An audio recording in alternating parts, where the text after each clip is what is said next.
Pembahasan pada malam hari ini kita akan membahas tentang sejarah asal muasal Bani Israel dan kaitannya dengan orang-orang Yahudi. Di dalam Al-Quranul Karim Allah Subhanahu wa ta'ala selalu memberikan 3 istilah yang berbeda. Terkadang Allah Subhanahu wa ta'ala menyebutkan dengan kata-kata Bani Israel. Ya Bani Israel, udhkuru ni'matallah alaikum. Tapi terkadang juga Allah Subhanahu wa ta'ala menyebut dengan kata-kata Ahlul Kitab.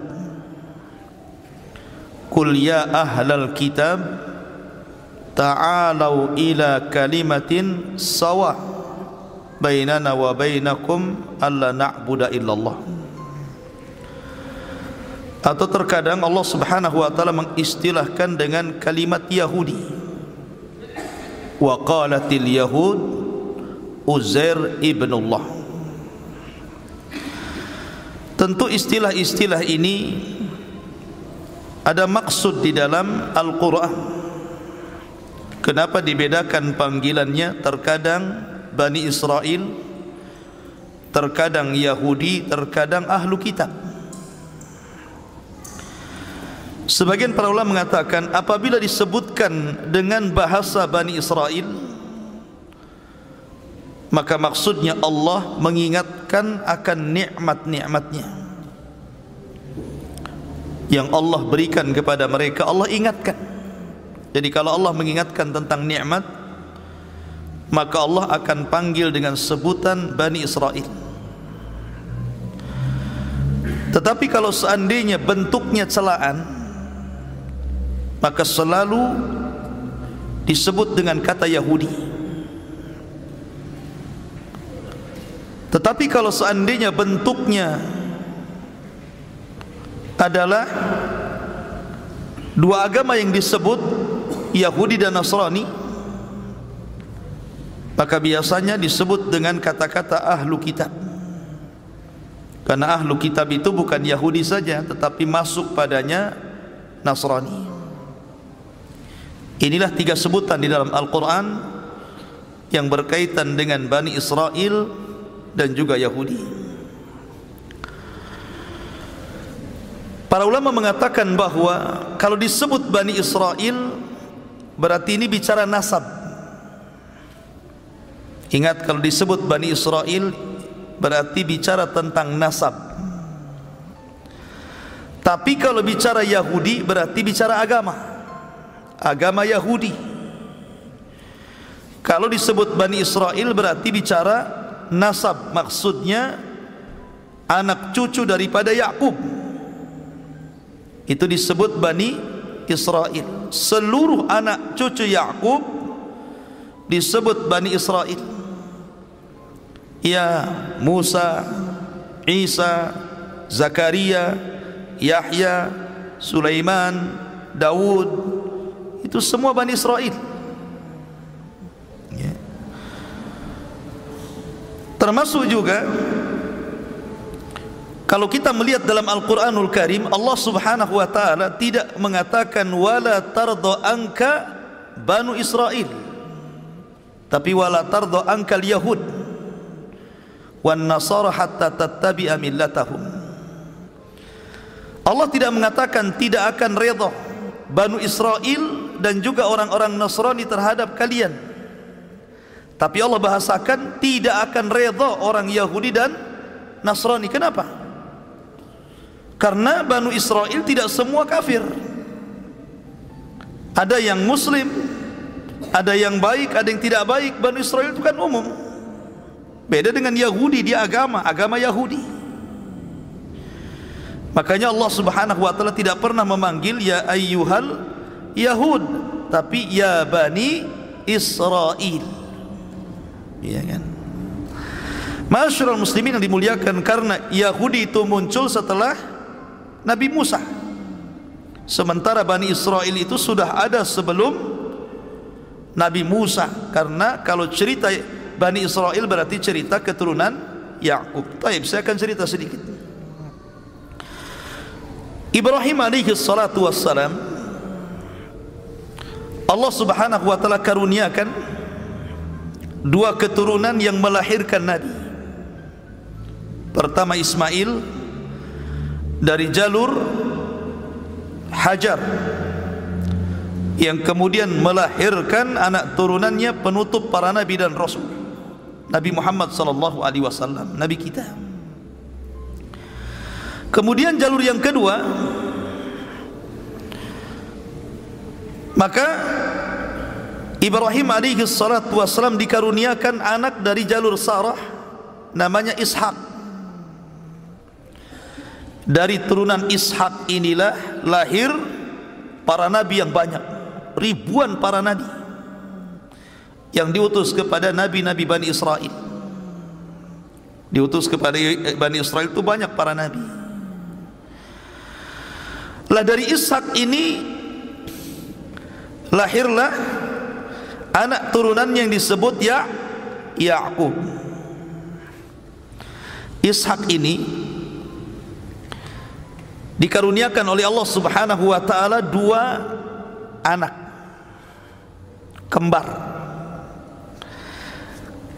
Ketika bayi pertama keluar, kemudian Ishak memberi nama Rum, atau kunyahnya Al-Asfar, keturunannya disebut Bani Asfar.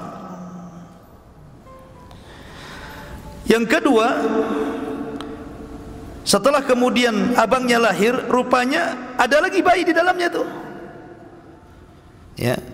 Kemudian melahirkan lagi, maka bayi itu disebut Yakub. Karena apa? Lahir setelah abangnya lahir. Itu bahasa Arabnya Yakub namanya. Yakubu akhu. Jadi nyusul abangnya begitu. Maka disebut Yakub. Ya. Lah Yakub ini disebut Israel. Ada yang mengatakan Israel ini kan dari bahasa Ibrani. Ada yang mengatakan il itu artinya Allah. Israel itu artinya Abdullah. Ada yang mengatakan Israel artinya sara ilallah, artinya hijrah kepada Allah. Ada dua makna dalam bahasa Ibrani. Ada yang mengatakan Israel itu hamba Allah, ada yang mengatakan orang yang berhijrah kepada Allah. Itu makna Israel. Lah, dari sini kita tahu bahwa Rum itu abangnya, Yakub itu adiknya, dan sebagian besar dunia itu lahir dari dua orang ini. Karena Rum itu melahirkan orang-orang yang hidup di Eropa sana. Disebutkan dalam sebuah hadis Nabi sallallahu alaihi wasallam dari Auf ibn Malik radhiyallahu an, "Ataitu an-Nabiy sallallahu alaihi wasallam fi ghazwati Tabuk." Kata Auf bin Malik, aku datang kepada Nabi sallallahu alaihi wasallam dalam sebuah peperangan, dalam peperangan Tabuk. Kemudian Nabi sallallahu alaihi wasallam bersabda, "U'dud sittan baina yaday sa'ah." Perhatikan 6 perkara yang akan terjadi menjelang kiamat dibangkitkan. Kemudian Rasul mengatakan, mauti, kematianku. Kemudian Fathu Baitul Maqdis, dibukanya Baitul Maqdis. Kemudian mutan ya'khudhu fikum kaqusail ghanam. Kemudian kematian mendadak seperti pudukum kambing. Kemudian yang keempat, istifadatul mal, akan melimpahnya harta benda. Kemudian yang kelima, keburukan yang akan menimpa pada setiap rumah-rumah orang Arab. Kemudian yang terakhir, ini syahidnya kata Rasulullah, hudnatun takunu bainakum wa baina bani asfar fayaqdiruna fayatunakum tahta thamanina ghayah tahta kulli ghayatin 12,000. Kemudian kalian akan melakukan gencatan senjata. Dengan siapa? Dengan Bani Asfar. Di sini ketemu kalimat Asfar ya. Ishak punya anak namanya Rum. Ya.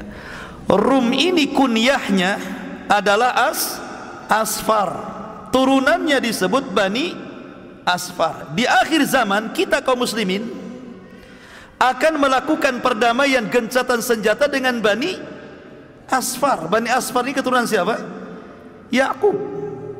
Apa namanya? Ishak. Ya kan? Dalam riwayat bahwa Bani Asfar itu adalah orang-orang Romawi, bangsa Rum. Itu Bani Asfar. Karena dalam riwayat satastalihuna antum warum, di akhir zaman kalian akan melakukan perdamaian dengan bangsa Romawi. Dan bangsa Romawi itu dimaksudkan adalah orang-orang Nasrani yang ada di Eropa. Ma'asyiral muslimin yang dimuliakan Allah Azza wa Jalla. Dan mereka jumlahnya banyak. Jadi bangsa Rum atau Bani Asfar itu nanti di akhir zaman umat paling banyak jumlahnya, kalah kaum muslimin. Kaum muslimin kalah banyak jumlahnya dibandingkan Bani Asfar atau orang-orang Nasrani Eropa. Dan itu disebutkan dalam sebuah hadis dari Mustairid Al-Qahri. Al-Mustairid ini berkata kepada Amr bin As, wahai Amr bin As, aku mendengar Rasul sallallahu alaihi wasallam bersabda, taqumus sa'atu warum aktsarun nas. Mendekati tegaknya hari kiamat, bangsa Romawi itu adalah bangsa yang paling banyak penduduknya. Jumlah mereka jauh lebih banyak dibandingkan jumlah kaum muslimin.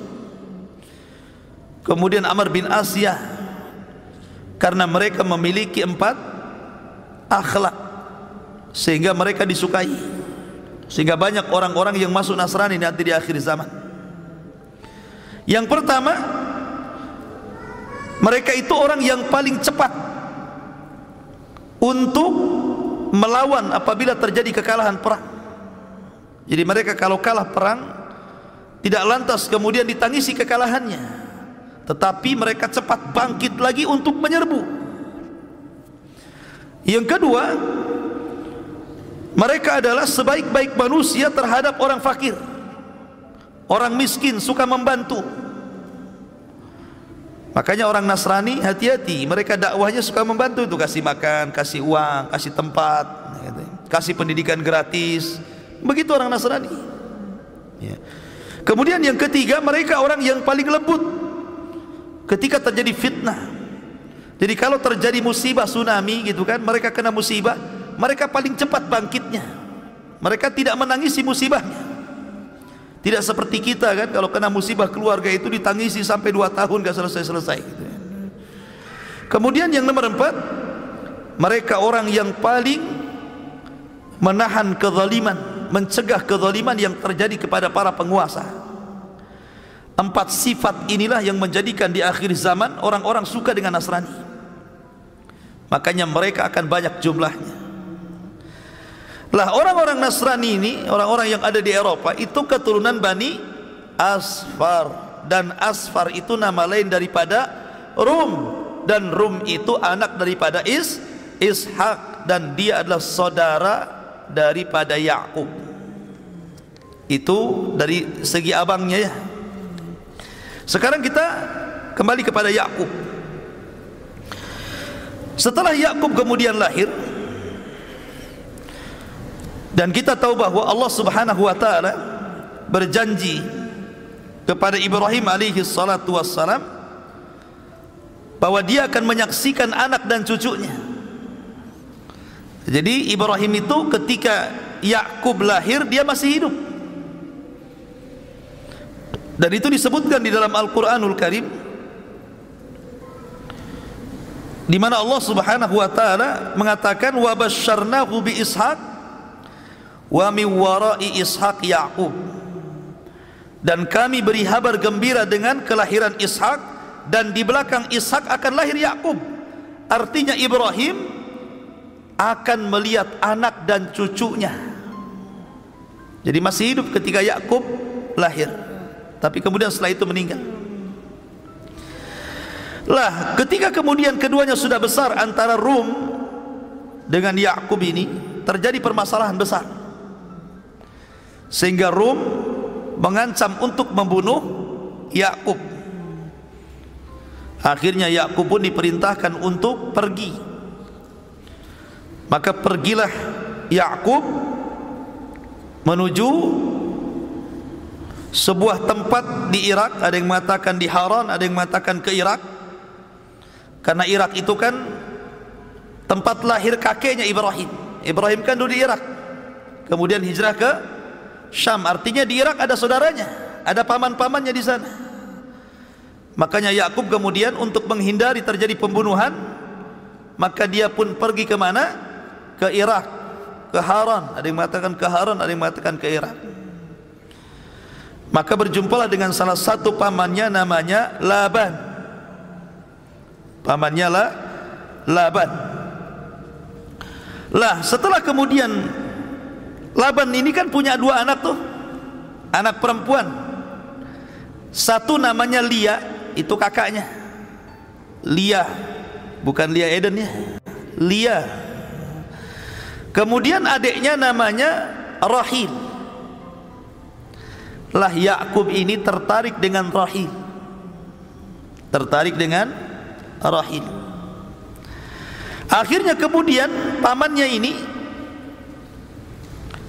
mengatakan, boleh kau menikah dengan Rahil, dengan salah satu putri saya, kata Laban ini, asal kau beramal bekerja untukku. Ada yang mengatakan 7 tahun, ada yang mengatakan 10 tahun. Persis seperti kisahnya Musa.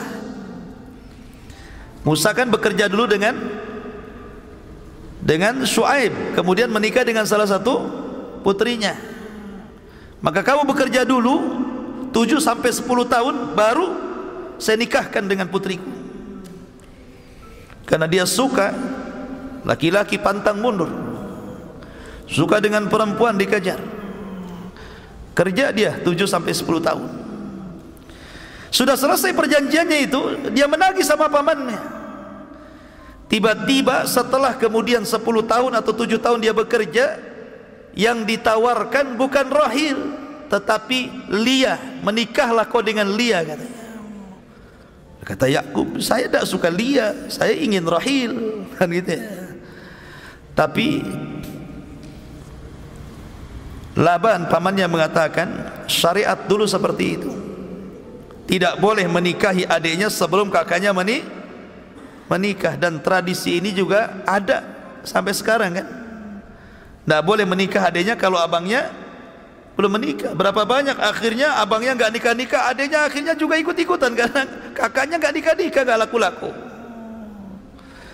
Ya, akhirnya menikah juga Yakub dengan Lia ini. Akhirnya kemudian Yakub bicara lagi dengan Laban, bagaimana kalau aku nikahi juga Rahil ini? Ketika itu belum ada larangan ya poligami antara adik beradik. Kalau di umat Islam tidak boleh mengumpulkan 2 bersaudari ya. Tapi umat dulu boleh. Akhirnya kemudian kata Laban, boleh kau menikah dengan Rahil, tapi engkau harus bekerja lagi selama 7 sampai 10 tahun lagi. Menunjukkan apa? Kesungguhan ingin menikah dengan Rahil. Kerja lagi 7 tahun sampai 10 tahun. Setelah itu baru menikah dengan Rahil. Maka Yakub resmi punya 2 istri, adik kakak. Kakaknya namanya Lia, adiknya namanya Rahil. Lah, dari kemudian pernikahan dengan Lia, Allah Subhanahu wa taala takdirkan kemudian punya anak 6. Dari Lia punya anak 6. Ada yang mengatakan 5 laki-laki dan 1 perempuan.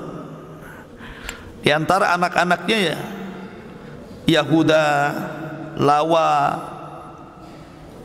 dan yang lainnya.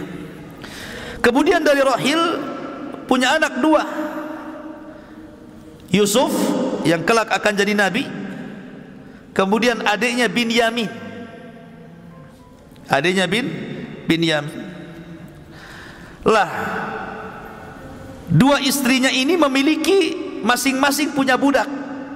Jadi Lia punya budak perempuan, kemudian Rahil punya budak perempuan. Akhirnya kemudian Lia memberikan budaknya untuk digauli oleh suaminya Yakub. Begitu juga Rahil mengizinkan budaknya untuk digauli Yakub. Punyalah anak dari budaknya ini. Jadi genap anaknya Yakub dari 2 istri yang merdeka dan 2 budaknya, semua 12 anak. Dari sinilah keturunan Bani Israel. Dari 12 disebut asbat namanya ya. Lah akhirnya kemudian setelah lama kemudian di Irak, maka diboyonglah keluarga Yakub kemana? Ke Syam, ke Baitul Maqdis. Akhirnya berdamai dengan si Rum, abangnya. Sudahlah, jangan bertengkar kita, berdamai. Dan Yakub pun mendoakan kepada anak-anaknya, Allahumma barik fiyya waj'al fi dzurriyyati nubuwatan wa kitaban. Ya Allah, berkahilah diriku dan jadikan anak keturunanku para nabi, dan engkau turunkan kitab kepada mereka. Makanya seluruh keturunan Yakub banyak yang jadi nabi karena doa Yakub kepada Allah Azza wa Jalla. Tapi keturunan abangnya Rum banyak yang menjadi raja karena doanya Yakub juga kepada anak-anak mereka, ya Allah, berkahilah anak-anak abangku Rum dan jadikanlah mereka mulukan, raja-raja. Makanya keturunan Rum itu banyak yang jadi raja, keturunan Yakub banyak menjadi nabi. Sampai kepada masa Talut, barulah kemudian dari pihak Yakub ada yang ganda menjadi nabi dan raja. Dimulai daripada Daud alaihi salatu wassalam, kemudian turun kepada anaknya Sulaiman. Lah dari sini ma'asyiral muslimin yang dimuliakan Allah Azza wa Jalla, berarti Yakub atau disebut dengan Israel itu punya anak 12. Lah Allah takdirkan salah satu istri Yakub itu meninggal duluan. Siapa namanya? Rahil, ibunda daripada Nabi Yusuf. Ketika melahirkan adiknya Binyamin, meninggal Rahil. Padahal Yusuf masih kecil dan Binyamin masih bayi. Akhirnya kemudian karena Yusuf ini selalu dimanjakan oleh ibundanya Rahil, ketika meninggal ibunya tentu kasih sayangnya berkurang. Akhirnya kemudian untuk menutupi kasih sayang ibunya, maka sebagai ayah Yakub memposisikan dirinya bukan hanya bapak tetapi ibu bagi Yusuf dan Binyamin. Jadi kasih sayangnya lebih dibandingkan saudara-saudara yang lainnya. Dari sinilah kecemburuan muncul dari saudara-saudara Nabi Yusuf. Kenapa bapak saya kok lebih cinta kepada Yusuf dibandingkan kepada kami, katanya. Padahal Yakub itu tujuannya apa? Mengobati Yusuf karena meninggal orang tuanya, ibunya meninggal.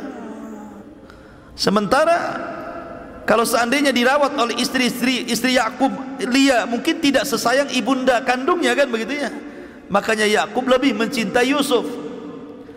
Apalagi setelah kemudian Yusuf bermimpi bahwa dia melihat 12 bintang yang sujud kepadanya, tanda kenabian. Makin sayang lagi Yakub kepada Yusuf, makin hasad lagi kawan-kawannya, saudara-saudaranya itu. Lah akhirnya karena hasadnya itulah, ikhwatu fillah muliakan Allah Azza wa Jal, maka saudara-saudara Yusuf yang bukan daripada Rahil, tapi dari Lia, maka mereka sepakat untuk mencelakai Nabi Yusuf alaihi salatu wassalam. Dari sinilah kita kenal dengan kisah pembuangan Yusuf ke dalam sumur. Singkat cerita bahwa Bani Israel ini ikhwatu fiddin, ada yang baik seperti Yusuf dan Benyamin baik, ada yang jahat seperti saudara-saudaranya, sehingga mereka kemudian sepakat. Sebagian mereka mengatakan uqtulu Yusuf, bunuh saja Yusuf itu katanya. Yang lain mengatakan awit rahuhu ardon, atau kita lempar saja ke hutan. Yang lain mengatakan la taqtulu Yusuf wa alqu fi ghayabatil jub, jangan dibunuh, kita buang saja ke tempat yang jauh katanya. Kemudian macam-macam ide gitu kan. Intinya mereka sepakat untuk menyakiti Yusuf gitu ya. Cuman ada yang lebih jahat, ada yang agak rendah kejahatannya gitu saja. Dari sini bahwa Bani Israel itu bertingkat-tingkat, ada yang baik, ada yang jahat gitu. La ikhwatu fillah muliakan Allah azza wa jalla. Tetapi kemudian mereka di akhir hayat bertobat kepada Allah azza wa jalla. Jadi sebelum kematian Yakub, orang-orang yang pernah menyakiti Yusuf dari saudara-saudaranya bertobat kepada Allah azza wa jalla, sehingga Allah subhanahu wa ta'ala berfirman, am kuntum syuhada idh hadara Ya'qubal mautu idh qala li banihi ma ta'buduna min ba'di qalu na'budu ilahaka wa ilaha abaika Ibrahim wa Ismail wa Ishaqa ilahan wahidan wa nahnu lahu muslimun. Ingatlah ketika kalian menyaksikan Yakub sedang meregang nyawa. Ketika Yakub berpesan kepada anak-anaknya, apa yang kalian sembah sepeninggalku, kata Yakub.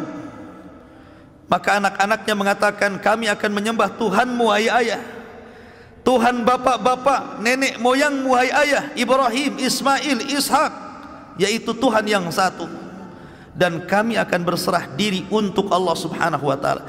Dari sini menunjukkan bahwa setelah meninggalnya Yakub dan saudara-saudara Yusuf bertobat, maka mereka berada di atas tauhid. Semua berada di atas tauhid karena sudah bertobat dan Allah terima tobatnya. Tapi kemudian kemudian mereka pun lahir anak keturunannya, anak cucunya lahir banyak. Mulailah di antara anak cucunya atau disebut dengan Bani Israel, mulai ada yang berubah. Setelah mereka ada yang mengatakan Uzair anak Allah. Setelah mereka ada yang mengatakan, ada yang menyembah patung sapi Samiri. Kemudian setelah mereka ada yang berbicara tentang zat Allah dan mengatakan Allah itu fakir, kami kaya. Setelah itu kemudian muncullah orang-orang yang membunuh para nabi, menumpahkan darah, membunuh Zakaria, memenggal kepala Yahya, dan banyak orang-orang Bani Israel yang berani menentang para nabi yang diutus kepada mereka. Mulailah tersesat Bani Israel. Ma'asyiral muslimin yang dimuliakan Allah azza wa jalla. Maka dari sini Bani Israel ini adalah keturunan Yakub. Berkembangnya Bani Israel itu di Mesir. Jadi setelah kemudian Yusuf alaihi salatu wasallam memboyong keluarga Yakub dan saudara-saudaranya dibawa ke Mesir, dari Palestina dibawa ke Mesir, karena Yusuf ini kan diberikan kedudukan oleh Firaun, penguasa Mesir, menjadi bendaharawan Mesir. Maka keluarga Yakub pun dihormati, dikasih tempat, dikasih pekerjaan, dikasih rumah layak huni, dan begitu seterusnya. Akhirnya mereka pun anak pinak berturun-turun berada di Mesir. Jadi mereka membuat kerajaan sendiri gitu. Karena ada Nabi Yusuf, maka mereka aman. Maka itulah cikal bakal Bani Israel berkembang di Mesir ini. Lah baru kemudian Nabi Yusuf alaihi salatu wasallam meninggal dunia, mulailah sedikit demi sedikit terjadi penindasan. oleh kaum Kipti, kaumnya Fir'aun. Sedikit demi sedikit terjadi penindasan, ya, pemerkosaan, pembunuhan dan begitu seterusnya, sampai puncaknya ketika Fir'aun bermimpi.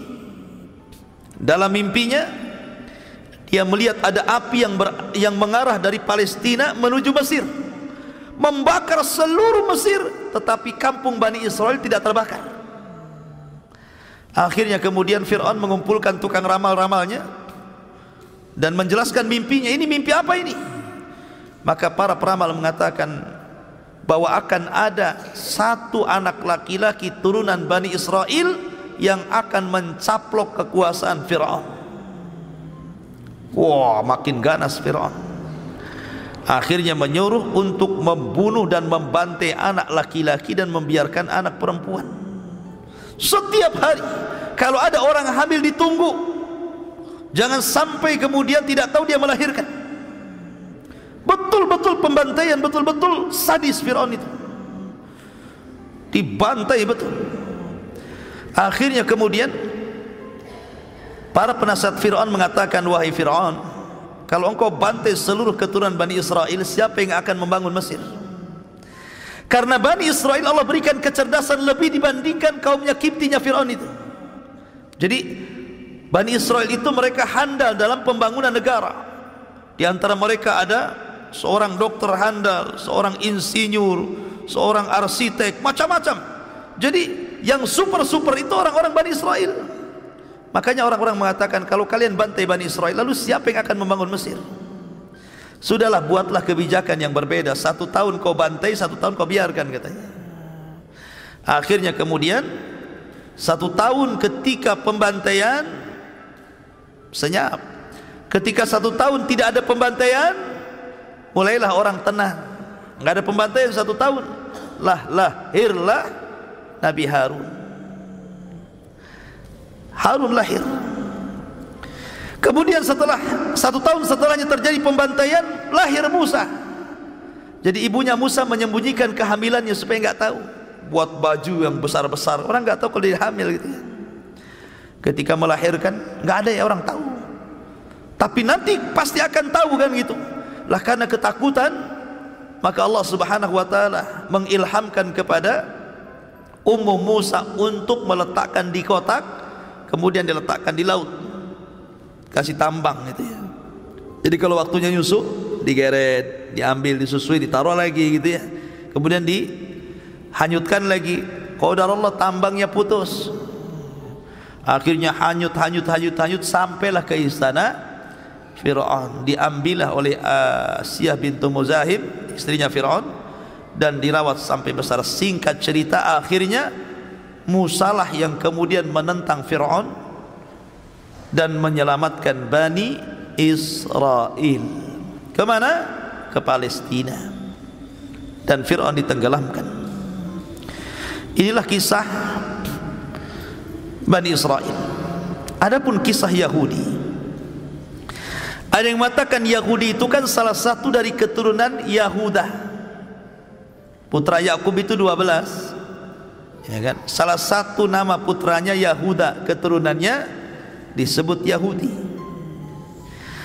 Ada yang mengatakan Yahudi itu adalah kalimat dari orang-orang yang bertobat.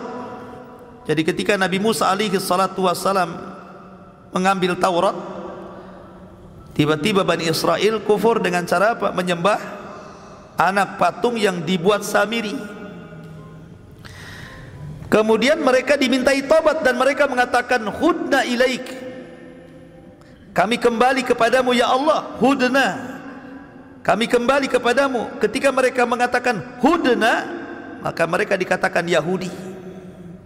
Jadi orang-orang yang sebelumnya menyembah sapi, patung sapi, kemudian bertobat dan mengatakan hudna, lah ketika itu mereka disebut Yahudi. Berarti kejadiannya apa? Setelah Nabi Musa, ya, munculnya Yahudi setelah Nabi Musa kan? Bukan sebelum Nabi Musa. Sebelum Nabi Musa kan ada Yahudi, yang ada Bani Israel. Ada juga yang mengatakan disebut Yahudi itu karena mereka yataharrak, tahawad, artinya yataharrak, bergegas untuk membaca Taurat itu, maka mereka disebut Yahudi. Wallahu a'lam, ini penamaan Yahudi. Tapi itulah yang disebutkan para ulama. Ada yang mengatakan keturunan Yahuda, ada yang mengatakan kalimat mereka ketika bertobat hudna ilaik, karena mereka bertobat. Ada juga yang mengatakan karena mereka cepat membaca Taurat, maka mereka disebut Yahudi. Tetapi ikhwatu fiddin, di sini ada perbedaan antara Israel dengan Yahudi. Antum jangan katakan bahwa Yahudi itu adalah orang-orang Israel. Israel di bahasa kita, bahasa Arabnya Israel, itu bukan Yahudi. Israel lah, Bani Israel, maksudnya Yakub kalau Israel itu. Kalau Yahudi berarti beda. Kalau dikatakan bahwa Israel itu Yahudi, salah. Karena Israel itu nasab, anak keturunan Yakub, ada yang Yahudi, ada Nasrani. Keturunan Yakub itu kan terbelah juga tuh, ya, terbagi menjadi berbagai macam agama. Tetapi yang paling banyak dari keturunan Bani Israel, kalau tidak masuk Yahudi, masuk Nasrani. Jadi Nasrani juga turunan Bani Israel. Karena ketika Nabi Isa alaihi salatu wassalam diutus, Isa diutus kepada Bani Asfar dan diutus kepada Bani Israel. Tetapi Bani Israel menolak. Sebagian mereka menolak karena menganggap bahwa Isa itu anak zina. Tapi Bani Asfar, orang-orang Romawi, menerima. Makanya berkembang Nasrani di Eropa sana, karena Bani Asfar yang menerima dakwahnya Isa. Sementara sebagian Yahudi menolak, ya, karena mengatakan bahwa Isa itu anak zina. Maryam tidak punya suami kok punya anak, katanya kan itu. Berarti dia anak zina. Orang-orang Bani Asfar pula mereka, atau orang-orang Bani Israel yang masih tetap kepada Isa, justru sebaliknya hulu, melampaui batas, mengatakan bahwa Isa itu anak Allah, katanya. Kenapa? Karena nggak ada bapaknya. Berarti Maryam berhubungan dengan Allah, lahirlah Isa. Yahudi mengatakan anak zina, Nasrani mengatakan anak Allah. Islam tengah-tengah. Dia bukan anak zina, dia juga bukan anak Allah, tapi dia Rasulullah. Permisalan dia sama dengan Adam. Adam lebih hebat sebenarnya, nggak ada ayah, nggak ada ibu, lahir pula Adam. Ini kan masih ada ibu, cuma nggak ada bapak. Masih hebat Hawa, lahir dari rusuknya Adam lagi. Kenapa Hawa tidak disebut anak Tuhan? Kenapa Adam tidak disebut anak Tuhan? Kenapa Anda katakan Isa anak Tuhan? Mana adilnya di sini? Ya. Masyarul muslimin yang dimuliakan Allah Azza wa Jalla, intinya bahwa Yahudi dengan Bani Israel itu berbeda. Berbeda sekali jauh, karena Bani Israel itu umum, dia nasab keturunan Yakub. Ada yang baik, ada yang tidak baik, ada yang soleh, ada yang tidak soleh, ada yang muslim, ada yang tidak muslim. Dan ingat, semua para nabi itu muslim. Coba perhatikan tadi bagaimana wasiatnya Nabi Yakub saat meninggalkan. Perhatikan, ya. Am kuntum syuhada id hadara Yaqub al-maut. Tidakkah kau menjadi saksi ketika Yakub menjelang ajalnya? Id qala libani, ketika Yakub berkata kepada anak-anaknya, ma ta'buduna min ba'di, apa yang kalian sembah sepeninggalku? Maka 12 anaknya mengatakan, na'budu ilahaka, kami sembah Tuhanmu wahai Yakub. Wa ilaha abaika, kami sembah juga Tuhan nenek moyangmu. Maksud nenek moyang itu siapa? Ibrahim, Ismail, Ishak. Ilahan wahida, menyembah satu Tuhan. Wa nahnu lahu muslimun, dan kami kepada Allah adalah muslim. Orang Yahudi mengklaim Ibrahim itu Yahudi, orang Nasrani mengklaim Ibrahim itu Nasrani. Tapi Allah bantah, maka Ibrahimu Yahudiyan wala Nasraniyan walakin kana hanifan muslimah. Ibrahim bukan Yahudi, Ibrahim bukan Nasrani. Ibrahim itu hanif, agamanya lurus, dia seorang muslim. Jadi Ibrahim muslim, Ismail muslim, Ishak muslim, Yakub muslim. Lalu dari mana muncul agama Yahudi ini? Ini bid'ah namanya. Kenapa muncul jadi agama Yahudi? Tidak ada. Para nabi semua muslim. Ya. Ma'asyiral muslimin yang dimuliakan Allah Azza wa Jalla, maka agama Yahudi itu agama baru. Agama baru yang diciptakan manusia. Karena semua para nabi menyerukan kepada satu Tuhan tauhid. Tapi ada sebagian orang Yahudi mereka menyembah Uzair dan mengatakan Uzair itu anak Allah. Sebagian mereka menyembah sapi, anak sapi yang dibuat oleh Samiri, patung anak sapi yang dibuat Samiri, ya kan? Sebagian mereka membunuh para nabi. Sebagian mereka kemudian berbicara tentang zat Allah berlebihan dan mengatakan Allah itu fakir, kami kaya. Allah itu terikat tangannya, kami tidak. Ini kan pelecehan kepada Allah Azza wa Jalla. Ya. Oleh karena itulah ikhwatul fillah, maka bedakan Bani Israel dengan Yahudi.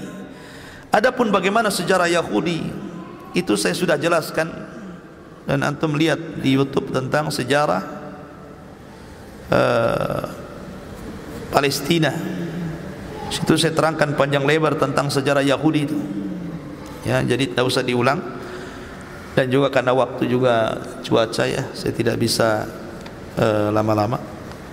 Kondisi cuaca agak dingin, antum juga saya yakin pengen cepat balik, cepat tidur kan. Memang cuaca dingin paling enak tidurnya.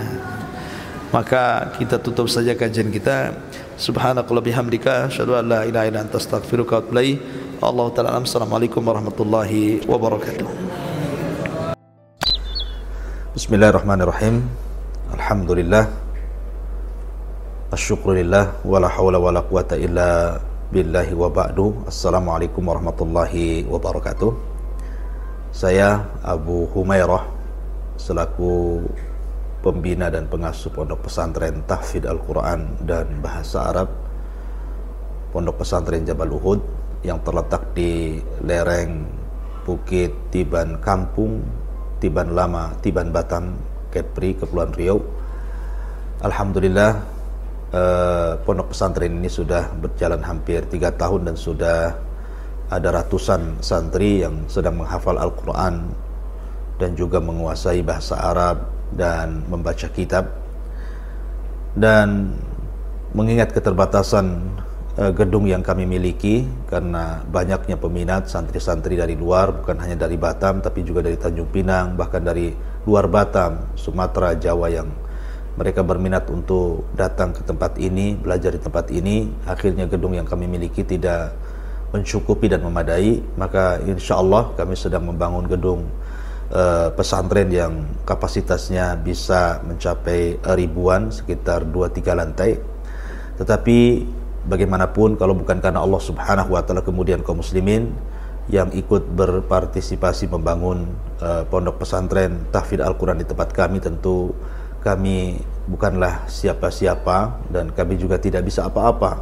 Semua karena pertolongan Allah Subhanahu wa Ta'ala, sehingga kami mengutuk hati-hati kaum muslimin untuk ikut menyumbangkan sebagian hartanya membantu pembangunan pondok pesantren bahasa Arab dan Tahfidz Al-Quran untuk mencetak para generasi Al-Quran di masa yang akan datang. Nabi SAW bersabda, ma naqasa min malis sadaqah, ma naqasa min malis sadaqah, tidak mungkin berkurang harta yang disedekahkan, tidak mungkin berkurang harta yang disedekahkan. Subhanakallah bihamdika, asyhadu an la ilaha illa anta astaghfiruka wa atubu ilaik. Assalamualaikum warahmatullahi wabarakatuh.